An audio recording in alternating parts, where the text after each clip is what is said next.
you take this? Yes, you can get them to light. You come the other side. Oh no, That's the problem. You've done much you better had than told me. me how to get it right. Do it again, to do it in conjunction. Let me see. There we go.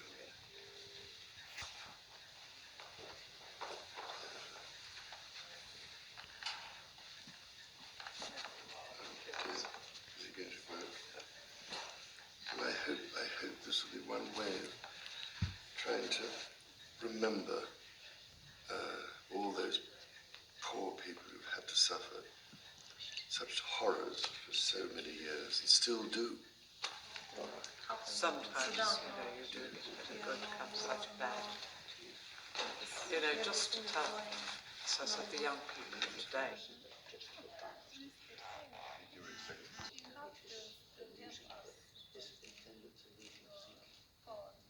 And it does.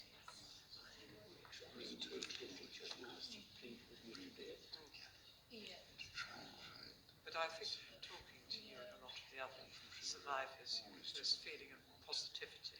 You're so positive. Your life is such an important experience.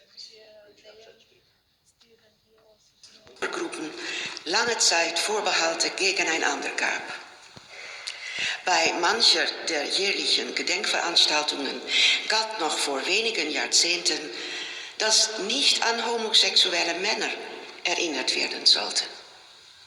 Ich halte das für falsch.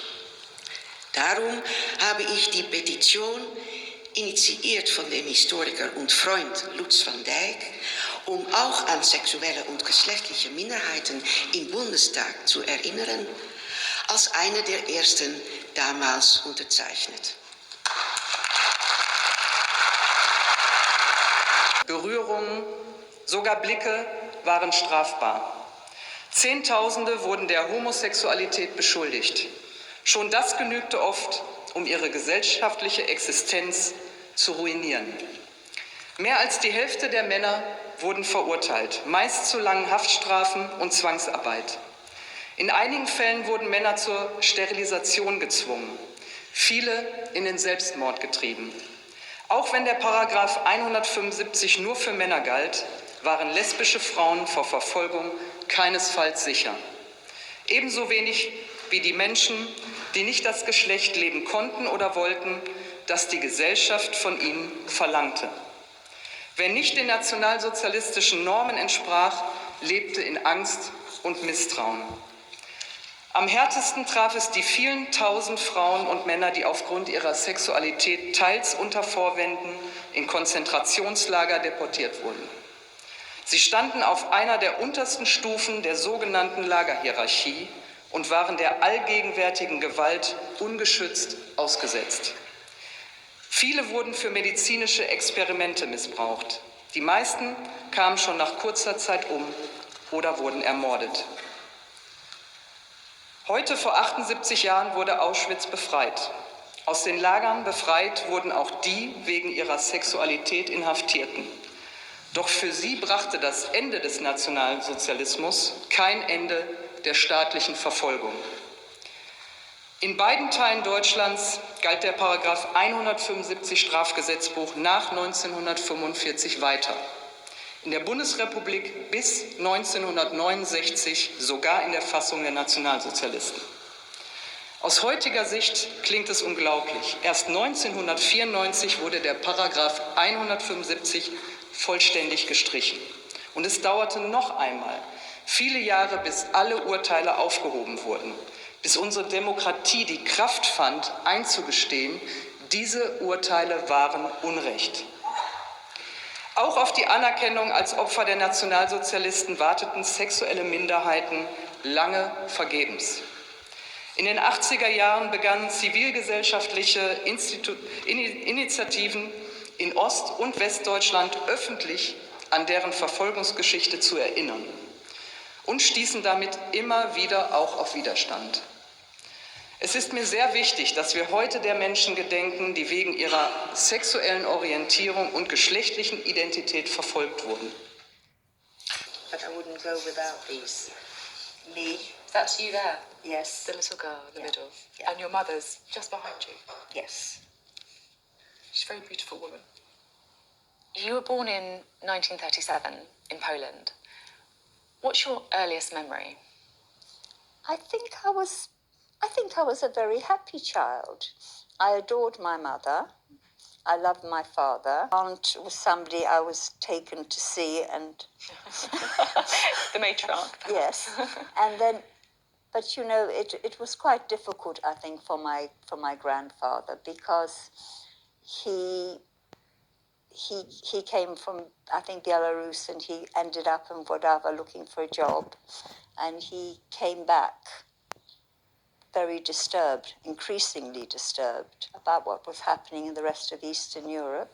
And did you have any sense of this? Or were you effectively protected from it at that time? Well, I was a little, probably 2 or 3 when that started. But my father told me, but he said to my grandmother that he thought the family should move. And apparently my grandmother said this was ridiculous, this was scaremongering, and anyway, who's going to come to Włodawa, the little town, and what would they want? And as I said, it was a very far-reaching decision, because after the war, only my father and I survived. Everybody else had been murdered. So I took his hand, and he knew that if I tugged him, he had to come. Because by this time, Malka was dead. My uncle was dead as well. You were looking after him. Pardon? You were looking after him then. I was looking after him. I grabbed his hand, and I pulled it so he knew he had to come. And we ran into the nearest barn. And I did what we'd done maybe 2 or 3 times before.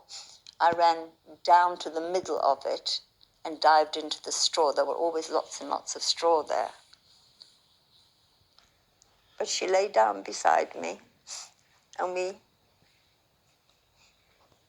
tried to sleep. And very early that morning, there were the usual sounds of the Einsatzgruppen. Jeeps, they always came from outside. Jeeps, yelling, screaming, roundups. And we were just lying there. And then suddenly there was a whack on the door. And my mother, with great dignity, got on her knees, took me in her arms, gave me a hug, a kiss,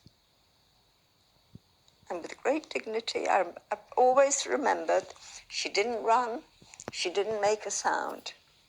She walked to the door, opened the door, and closed it firmly behind her.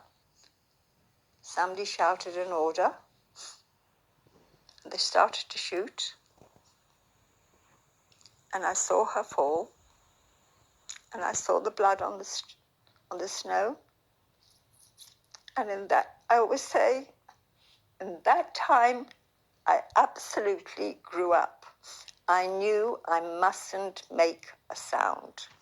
I knew what she had done and why she had done it. I couldn't believe it. And then I did a little bit of self-healing. I told myself that my mother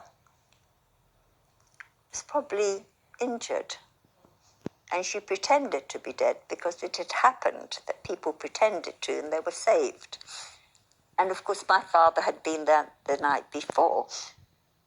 He actually couldn't get back, so he was in the barn the next morning, and he saw it as well. He couldn't do anything about it.